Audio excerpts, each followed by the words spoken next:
Hello hello hello आप सभी दोस्तों को हमारा का बहुत बहुत नमस्कार। मेरा नाम रेहान है और आज हम लोग सीटेट 2026-30 के लिए सीडीपी चाइल्ड डेवलपमेंट और पैडागोजी के पीवाईक्यू सॉल्यूशन को लेकर के आ चुके हैं, जिसका आज डे 1 है। सबसे पहले हम लोग बात कर ले कि डे 1 टू डे 20 की तरफ हम लोग मूव करेंगे और आज डे 1 है तो रोज एक एक जो है लेक्चर आप लोगों को मिलता रहेगा और पेपर 1 और पेपर 2 दोनों के लिए आप पढ़ सकते हैं सेम क्वेश्चन को। चलिए नेक्स्ट अगर बात करें हम लोग 15 पीवाईक्यू एवरी डे हम लोग सोल्व करने वाले हैं। यहाँ पे जो टोटल 20 दिन में पीवाईक्यू हो जाएगा वो 300 plus PYQ previous year question हो जाएगा। और इंग्लिश और हिंदी दोनों जो मीडियम ऑफ इंस्ट्रक्शन रहेगा हमारा वो इंग्लिश और हिंदी दोनों रहेगा, क्योंकि आप लोगों को ये पीवाई जब आप करते हैं चाइल्ड डेवलपमेंट एंड पैडागोजी तो ये उर्दू में भी, हिंदी में भी और इंग्लिश में भी, बाकी सब सब्जेक्ट में इससे हेल्प मिलता है। तो इंग्लिश और हिंदी दोनों में होना बहुत ज़्यादा जरूरी है। चलिए क्वेश्चन की तरफ हम लोग मूव करते हैं। पहला क्वेश्चन है हमारा कि although domains of development overlaps with each other in certain aspect, yet which of the following domains of development specifically attempts to study the progression of feelings about self and other. Feelings के बारे में बात कर रहा है तो moral development language और हिंदी में पढ़ देते। यद्यपि विकास के क्षेत्रों का कुछ आयामों पर परस्पर व्यापन होता है, यद्यपि निम्नलिखित में से किस विकास का कौन सा क्षेत्र विशिष्ट रूप से स्वयं एवं दूसरों के बारे में भावनाओं के प्रति अनुकर्म का अध्ययन करता है। Moral development, language development, physical development और इमोशनल डेवलपमेंट। जैसे ही फीलिंग की बात कर देगा तो इमोशनल डेवलपमेंट हो जाएगा, डी जो है सही आंसर हो जाएगा। नेक्स्ट क्वेश्चन की तरफ हम लोग मूव करेंगे। Which of the following factor comes under the category of social cultural factor having an influence on development? निम्न में से कौन सा घटक सामाजिक सांस्कृतिक घटकों की श्रेणी में आता है और विकास प्रभावित करता है? School climate, neurological defects, biological disposition, genetic makeup. ये तीनों तो लगभग एक ही बात कर रहा है और तीनों गलत हो जाएगा, क्योंकि पैदा होने के बाद डेवलपमेंट में इन तीनों का कोई रोल नहीं रह जाता। स्कूल क्लाइमेट जो है वो प्रभावित करता है उसको। स्कूल क्लाइमेट आपका जिस तरह से होगा आपका डेवलपमेंट भी चाइल्ड का उसी तरफ से होगा, इसीलिए ऑप्शन ए उसका सही था। नेक्स्ट क्वेश्चन की तरफ मूव करते हुए हम लोग देखते हैं कि इन अकॉर्डिंग टू जीन पियाजे थियरी ऑफ कॉग्निटिव डेवलपमेंट और teacher should give task requiring dash to a student in age group 7 to 11 year for the working independently। 7 से 11 साल में बच्चा होता है कॉन्क्रीट ऑपरेशनल में, तो देखना है कि कॉन्क्रीट ऑपरेशनल के हिसाब से हम लोगों को टास्क देना है। हाइपोथेटिकल डिडक्टिव जो होगा वो हो जाता है अब्स्ट्रैक्ट थिंकिंग में, जो 11 से 14 साल का होता है उसमें, तो ये फॉर्मल तो इसमें होगा नहीं। फिर रिवर्स थिंकिंग जो हो जाता है वो कॉन्क्रीट ऑपरेशनल में हो जाता है, तो ये सही हो जाएगा। पैसिव इमिटेशन जो होता है वो कॉन्क्रीट से पहले का चीज है, ऑब्जेक्ट परमानेंस सेंसरी मोटर का है, तो ये दोनों होगा नहीं, इसीलिए ऑप्शन बी जो है वो सही हो जाएगा। और नेक्स्ट क्वेश्चन की तरफ हम लोग मूव करेंगे। नूरी जज other action based on the argument that we have some duties towards society and we should obey rules for that sake. As per Lawrence Kohlberg, what stage of moral reasoning is Nuri at present?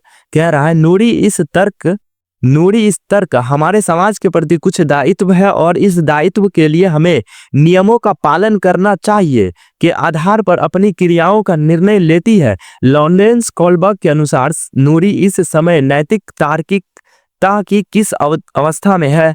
Pre conventional, conventional, post conventional, formal conventional. पहली बात तो formal conventional इसका कोई rule ही नहीं है। 3 level और 6 stage की बात करता है वो moral development of Lawrence Kohlberg, जिसमें पहला है प्री कन्वेंशनल, दूसरा है कन्वेंशनल, तीसरा है पोस्ट कन्वेंशनल। और जो कन्वेंशनल है दूसरा लेवल है, उसी में बात किया जाता है law and maintaining law and order और good boy nice girl oriented की। तो ऑप्शन बी जो है वो सही हो जाएगा। ऑप्शन बी इसका जो लेवल 2 का 4th स्टेज है उसमें बात की जाती है इसकी। तो नेक्स्ट हम बात करेंगे कि A teacher gives assignment which require a student to get into discussion with significant order in a family. As per Lev Vygotsky theory, she believed that dash play a significant role in cognitive development of children.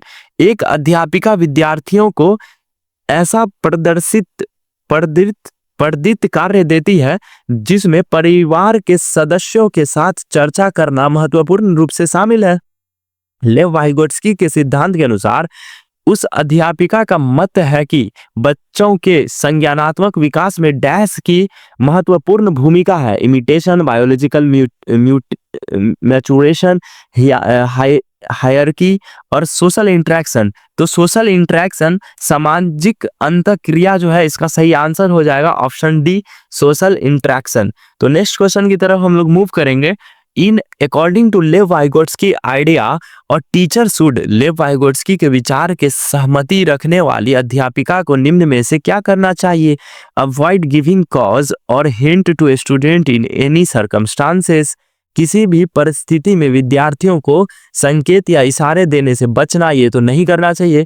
Discourage student to verbalise their thoughts while working on a problem. Discourage नहीं करना, यही नहीं करना चाहिए।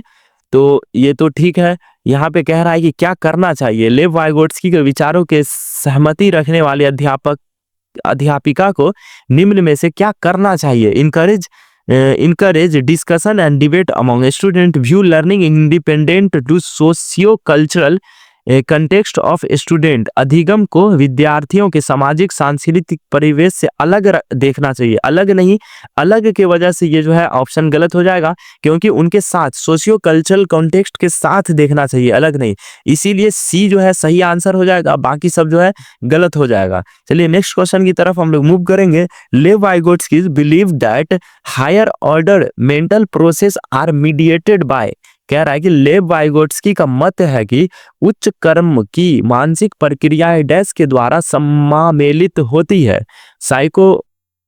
Psychological tools, मनोवैज्ञानिक उपकरण, rewards and punishment, coordinating, फिर memorisation. तो ये तीनों गलत हो जाएगा डायरेक्ट, और ए जो है सही हो जाएगा, मनोवैज्ञानिक उपकरण, साइकोलॉजिकल टूल्स जो है सही आंसर हो जाएगा। नेक्स्ट क्वेश्चन की तरफ मूव करेंगे। As per Lev Vygotsky ideas which of the following statement characterise the correct, ये मिस जो है ये गलत टाइप हो गया, characterise the correct relation between language and thoughts. Lev Vygotsky के विचारों के अनुसार निम्न में से कौन सा कथन भाषा और संज्ञान के बीच के संबंध को सही रूप से दर्शाता है? Language has no role in self regulation of thoughts. Self directed talk to children represent their egocentrism, ये तो पियाजे कहता है, वाइगोट्स्की का इसमें कुछ कहना ही नहीं है। ईगोसेंट्रिज्म जो है पियाजे का दिया हुआ चीज है, तो इसमें वाइगोट्स्की को हटा ही देना है। Inner speech of children represent an inner plane of verbal thinking, ये सही बात है वाइगोट्स्की के हिसाब से, ये सी जो है सही होगा। वर्बलाइजेशन ऑफ थॉट्स, हाइंडर्स नहीं होगा। Children problem in solving skill, विचारों का मौखिककरण बच्चों के समस्या समाधान कौशल में बाधक नहीं बनता, ये बाधक वाला ऑप्शन जो है गलत हो जाएगा। बाकी ए तो है language has no role in self regulation of thoughts, ये भी गलत हो जाएगा, इसीलिए सी ऑप्शन जो है वो सही हो जाएगा। नेक्स्ट क्वेश्चन की तरफ हम लोग मूव करेंगे। Diversity in theorem of socio cultural context of a student in a classroom should be. कह रहा है एक कक्षा में विद्यार्थियों के सामाजिक सांस्कृतिक संदर्भ के परिप्रेक्ष्य में विविधता से क्या फायदा है या क्या होता है, वो डैश लिखा है। तो eliminated the diversity student based on their context, गलत। Ignore an standardised curriculum should be practice, ignore नहीं करना है। कंसीडर एज एन एसेस and be utilised in teaching a concept, को डैश के रूप में लेना चाहिए और अवधारणाओं के शिक्षण में इस्तेमाल किया जाना चाहिए। सी जो है करेक्ट आंसर हमको लग रहा है। नेक्स्ट देखते हैं, the criteria of labelling the student and strengthen stereotype of labelling वगैरह की बात नहीं करना है। सी जो है सही आंसर हो जाएगा हम लोगों का। नेक्स्ट क्वेश्चन की तरफ हम लोग मूव करेंगे। Formative assessment should be done dash using standard group test, नहीं। By special educator and not regulator by teacher, ये भी नहीं। Regularly in collaboration with student, ये सही हो जाएगा। At the beginning and end of the session, at the beginning और end of the session, end of the session में तो समेटिव की बात करते हैं, फॉर्मेटिव नहीं। तो फॉर्मेटिव जो है सी हो जाएगा, regular in collaboration with student.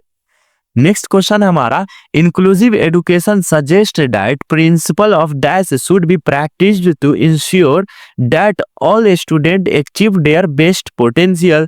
समावेशी शिक्षा के अनुसार सभी विद्यार्थी अपनी सर्वोत्तम क्षमताओं को प्राप्त कर सके, यह सुनिश्चित करने के लिए किन सिद्धांतों का पालन करना चाहिए? इक्वालिटी, इक्विटी और प्रीजुडिस पर पक्षपात तो नहीं करना है और सेग्रीगेशन भी नहीं करना है। अब है कि इक्वालिटी और इक्विटी की बात, तो आप लोगों को पता होना चाहिए कि इक्विटी का मतलब होता है कि उनमें जो है कुछ बच्चों से ज्यादा किसी और को ध्यान देना। जैसे कि एक बच्चा सामान्य है लेकिन दूसरे बच्चों की आंख में प्रॉब्लम है, तो आंख में प्रॉब्लम है तो ऑडियो का इस्तेमाल करके हम बच्चों को क्लास में पढ़ा देंगे, तो इसको इक्विटी कहते हैं। इसीलिए इसका सही आंसर इक्विटी हो जाएगा, क्योंकि समावेशी शिक्षा में इक्विटी को हम लोग देखते हैं, ना कि इक्वालिटी। इक्वालिटी का मतलब ये होगा कि चाहे अंधा बच्चा है या फिर किसी का जो है मतलब कान का डिसऑर्डर है, सुन नहीं पाता है, किसी का पैर का डिसऑर्डर है, सबको एक ही तरह से हम पढ़ा देंगे तो वो इक्वालिटी हो जाएगा, जो कि नहीं करना है। इसीलिए जो है इक्विटी सही हो जाएगा, ए ऑप्शन सही हो जाएगा। नेक्स्ट क्वेश्चन की तरफ हम लोग बात करेंगे कि dyspraxia is directly related to difficulties in. जब आपको कोई शब्द इंग्लिश में ना समझ में आए तो हिंदी में देख लीजिएगा, डायरेक्ट आंसर मिल जाएगा। जैसे डिस्प्रेक्सिया आपको अगर नहीं पता है, मान लीजिए भूल गए हैं, क्योंकि डिस्लेक्सिया, डिस्ग्राफिया, डिस्कैल्कुलिया करके 8-9 है, तो आप याद किस किस को रखिएगा। तो गति समन्वय कौशल, देख लीजिए हिंदी में लिखा हुआ है गति समन्वय कौशल। गति का मतलब समझ गए कि मोटर एक्शन से होगा, यानी फिजिकल बॉडी पार्ट की बात कर रहा होगा। तो रीडिंग इन टेक्स्ट तो होगा नहीं, फिर रिमेम्बरिंग ऑफ फैक्ट ये भी नहीं होगा, physical conditioning of body part, शारीरिक अंगों का समन्वय, तो सी जो है सही हो जाएगा। मैनिपुलेशन ऑफ नंबर्स, अंकों का परिकलन, ये डिस्कैल्कुलिया कह सकते हैं इसको, इसीलिए ये होगा नहीं। तो डिस्प्रेक्सिया जो हो जाता है वो physical coordination of body parts हो जाता है, कि शारीरिक अंगों का समन्वय, किसी टेढ़ा मेढ़ा शरीर का जो है पार्ट होना, इस तरह का बात करता है डिस्प्रेक्सिया। नेक्स्ट क्वेश्चन की तरफ बात करते हैं। ये क्वेश्चन जो है बहुत ही ज्यादा इंपॉर्टेंट है, क्योंकि असर्शन और रीजन वाला है।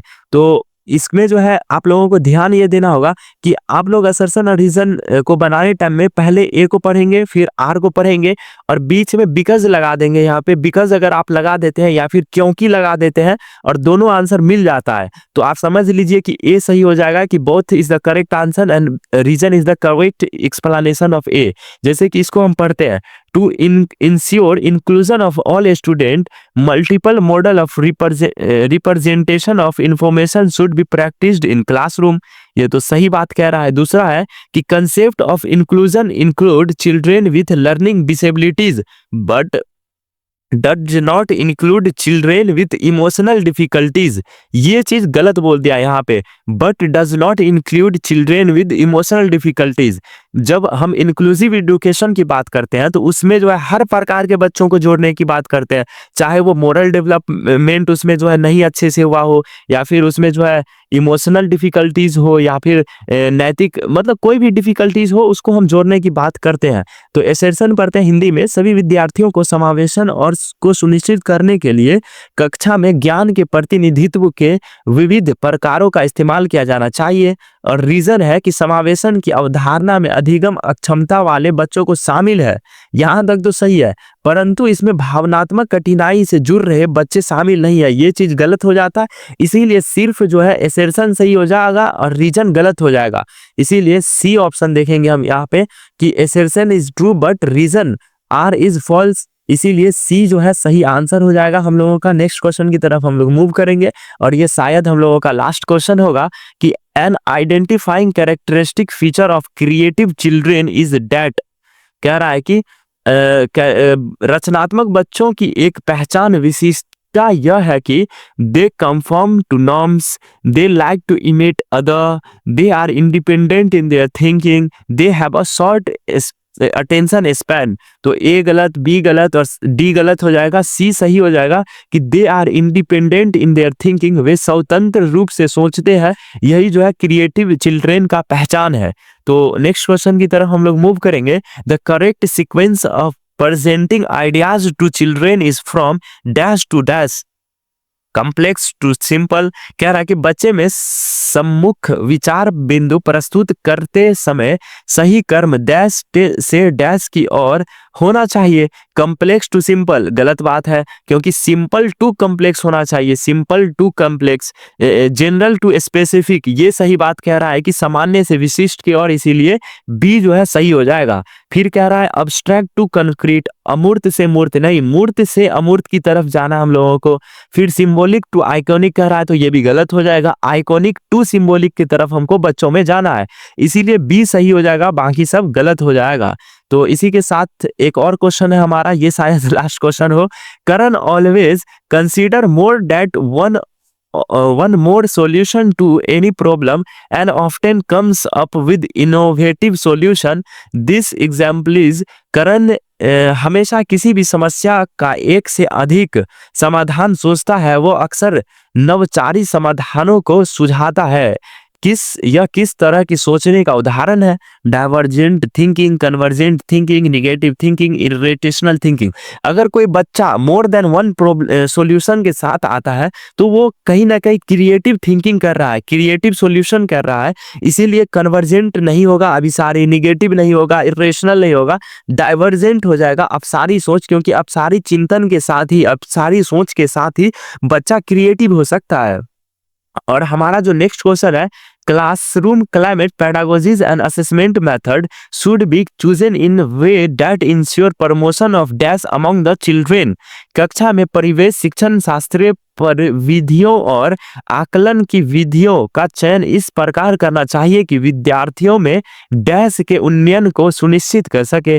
Curiosity, disinterest, competition, rote memorisation. ये तो होगा नहीं, रूट मेमोराइजेशन नहीं होगा, कंपटीशन भी नहीं होगा, प्रतियोगिता, फिर डिसइंटरेस्ट भी नहीं होगा और रुचि नहीं होगा। क्रियोसिटी इसका सही आंसर हो जाएगा कि classroom climate pedagogies and assessment method should be chosen in the way that ensure promotion of curiosity, जिज्ञासा अमंग द स्टूडेंट, इसीलिए ये सही आंसर ए हो जाएगा। इसी के साथ हम लोगों का आज का जो है 15+ क्वेश्चन यानी 18-19 के आसपास क्वेश्चन था वो कंप्लीट हो गया चाइल्ड डेवलपमेंट और पेडागोजी का। तो इसी तरह आपको जो है ये डे 1 था, डे 2, डे 3, डे 4, डे 5 देखने के लिए आप चैनल को सब्सक्राइब कर सकते हैं और प्लेलिस्ट बना करके हम दे दिए हैं, लेफ्ट साइड में आपको दिख रहा होगा, वहां पे क्लिक करके आप देख सकते हैं। इस वीडियो में इतना ही, मिलता है नेक्स्ट वीडियो में, तब तक के लिए ओके बाय, जय हिंद।